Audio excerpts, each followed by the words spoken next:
എല്ലാവർക്കും നമ്മുടെ പുതിയൊരു വീഡിയോയിലേക്ക് സ്വാഗതം. നമ്മുടെ അടുക്കളത്തോട്ടത്തിലുള്ള കാന്താരി ചെടികളൊക്കെ നിറയെ പൂക്കുവാനും കായ്ക്കുവാനും തുടങ്ങിയിട്ടുണ്ട്. നമ്മുടെ പച്ചക്കറി ചെടികൾ പൂക്കളും കായ്കളും ഉണ്ടായി കഴിയുമ്പോൾ അത് കൃത്യമായ സമയത്ത് നമ്മൾ വിളവെടുപ്പ് നടത്തേണ്ടത് അനിവാര്യമാണ്. ആരോഗ്യത്തോടെ നമുക്ക് പിടിച്ചു കിട്ടിയിട്ടുള്ള എല്ലാ കാന്താരി ചെടികളും നിറയെ കാന്താരി ഉണ്ടായിട്ടുണ്ട്. അപ്പോൾ നമുക്കിന്ന് കാന്താരി ചെടികളിൽ നിന്ന് കാന്താരി വിളവെടുപ്പ് നടത്താം. കാന്താരി ചെടികളിൽ നിറയെ കാന്താരി പിടിച്ചു കഴിഞ്ഞാൽ തീർച്ചയായും നമ്മളത് കൃത്യമായ സമയങ്ങളിൽ തന്നെ വിളവെടുക്കണം. എങ്കിൽ മാത്രമേ നമുക്ക് വീണ്ടും പുതിയ പൂക്കൾ നന്നായി ഉണ്ടാവുകയും കായ്കൾ നന്നായി പിടിച്ചു കിട്ടുകയും ചെയ്യുകയുള്ളൂ.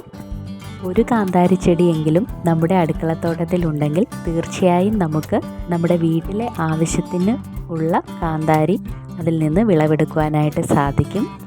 3-4 തൈകളുണ്ടെങ്കിൽ കൂടുതൽ കാന്താരി നമുക്ക് ഉൽപ്പാദിപ്പിച്ചെടുക്കുവാനായിട്ട് സാധിക്കും. അങ്ങനെ നമ്മൾ കാന്താരിയൊക്കെ വിളവെടുത്തു.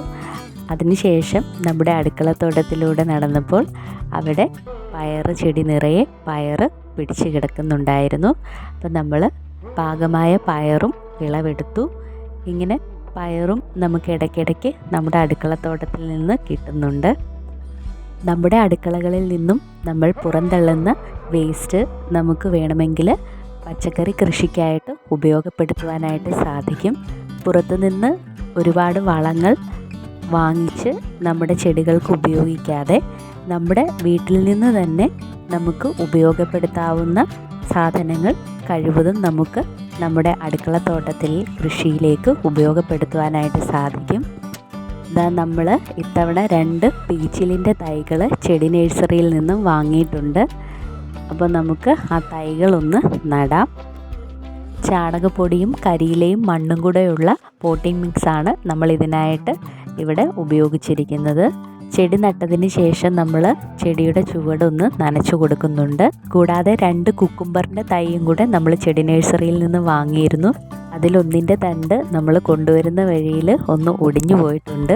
എങ്കിലും നമ്മൾ 2 കുക്കുംബറിൻ്റെ തൈയും കൂടെ ഒരുമിച്ച് വെക്കുകയാണ്. പീച്ചിലിന് ഉപയോഗിച്ച സെയിം പോട്ടിംഗ് മിക്സ് തന്നെയാണ് നമ്മൾ കുക്കുംബറിനും ഉപയോഗിച്ചത്. അങ്ങനെ നമ്മൾ കുക്കുംബർ ചെടികളും മണ്ണിലേക്ക് നട്ടു. അതിനുശേഷം അതിൻ്റെ ചുവട് ആവശ്യത്തിന് വെള്ളമൊഴിച്ച് നനച്ചു കൊടുത്തു. നമ്മുടെ പച്ചക്കറി ചെടികൾ ആരോഗ്യത്തോടെ വളരുവാനും അവയിൽ നന്നായി പൂക്കൾ ഉണ്ടാകുവാനും കായ്ഫലം ഉണ്ടാകുവാനും ഒക്കെ നമ്മളെ സഹായിക്കുന്ന ഒന്നാണ് നമ്മുടെ അടുക്കളകളിൽ നിന്ന് നമ്മൾ പുറന്തള്ളപ്പെടുന്ന പച്ചക്കറികളുടെയും ഭക്ഷണ പദാർത്ഥങ്ങളുടെയും ഒക്കെ തന്നെ വേസ്റ്റ് വെള്ളം. ഇത് നമ്മുടെ പച്ചക്കറി ചെടികളുടെ ചുവട്ടിൽ ഒഴിച്ചു കൊടുക്കാവുന്നതാണ്. ആഴ്ചയിൽ 1 എന്ന കണക്കിന് നമുക്കിത് ഉപയോഗപ്പെടുത്താവുന്നതാണ്. അതുപോലെ തന്നെ നമ്മൾ അരിയുന്ന പച്ചക്കറികളുടെ തൊലിയും മറ്റും നമുക്ക് നമ്മുടെ അടുക്കളത്തോട്ടത്തിലേക്ക് ഉപയോഗപ്പെടുത്താം.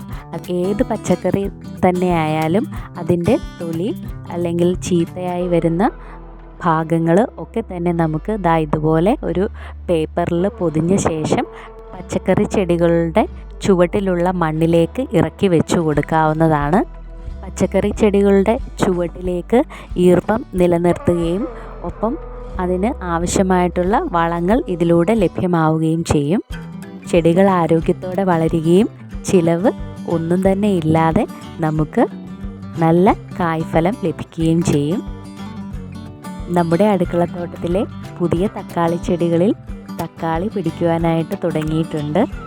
അതുപോലെ തന്നെ നമ്മുടെ അടുക്കളത്തോട്ടത്തിലെ പച്ചച്ചീര വിളവെടുക്കുവാനായിട്ട് പാകമായി നിൽക്കുന്നുണ്ടായിരുന്നു. അപ്പം നമുക്ക് പച്ചച്ചീരയും കൂടെ വിളവെടുക്കാം. 5-6 ചുവട് പച്ചച്ചീര ഉണ്ടെങ്കിൽ നമുക്ക് ഇടയ്ക്കിടയ്ക്ക് അത് ഇതുപോലെ കട്ട് ചെയ്ത് മാറ്റുകയാണെങ്കിൽ വീണ്ടും പുതിയ ശാഖകൾ വളർന്നു വരികയും നമുക്ക് ഇടയ്ക്കിടയ്ക്ക് വീട്ടിലെ ആവശ്യത്തിനായി ഉപയോഗപ്പെടുത്തുകയും ചെയ്യാം. അങ്ങനെ നമുക്ക് നമ്മുടെ വീട്ടിലെ ആവശ്യത്തിനുള്ള പച്ചച്ചീര കിട്ടിയിട്ടുണ്ട്. അതുപോലെ തന്നെ നമ്മളുടെ പാവയ്ക്ക പിടിച്ചിട്ടുണ്ടായിരുന്നു. അപ്പം അതും ഒരെണ്ണം വിളവെടുക്കാൻ പാകമായിട്ടുണ്ടായിരുന്നു. അങ്ങനെ നമ്മൾ ആ ഒരു പാവയ്ക്കയും വിളവെടുത്തു. പാവയ്ക്ക നമ്മൾ പഴുത്തു പോകുന്നതിന് മുൻപ് തന്നെ വിളവെടുക്കുവാനായിട്ട് ശ്രമിക്കുക. അങ്ങനെ നമ്മുടെ അടുക്കളത്തോട്ടത്തിൽ നിന്ന് ഇന്ന് കുറച്ച് പച്ചച്ചീരയും പാവയ്ക്കയും അതുപോലെ തന്നെ പയറും ഒക്കെ വിളവെടുത്തിട്ടുണ്ട്. കൂടാതെ നമ്മൾ ഇന്ന് കാന്താരിയും വിളവെടുപ്പ് നടത്തി. പാവയ്ക്കയുടെ വിത്ത് വിളഞ്ഞിട്ടുണ്ടെങ്കിൽ തീർച്ചയായും നമുക്ക് വീണ്ടും പുതിയ പാവൽ ചെടി കിളിപ്പിക്കുന്നതിനായി ഉപയോഗിക്കാം. അങ്ങനെ നമ്മുടെ അടുക്കളത്തോട്ടത്തിൽ നിന്ന് നമുക്ക് ലഭിച്ച പച്ചക്കറികൾ ഉപയോഗിച്ച് നമ്മളൊരു പൊതിച്ചോറ് തയ്യാറാക്കി. പച്ചച്ചീര കൊണ്ടുള്ള തോരനും മൾബറി അച്ചാറും പാവയ്ക്ക കറിയും നമ്മൾ ഇന്നത്തെ ഊണിന് തയ്യാറാക്കി. പുതിയൊരു വീഡിയോയുമായി വീണ്ടും കാണുന്നത് വരെ എല്ലാവർക്കും നമസ്കാരം.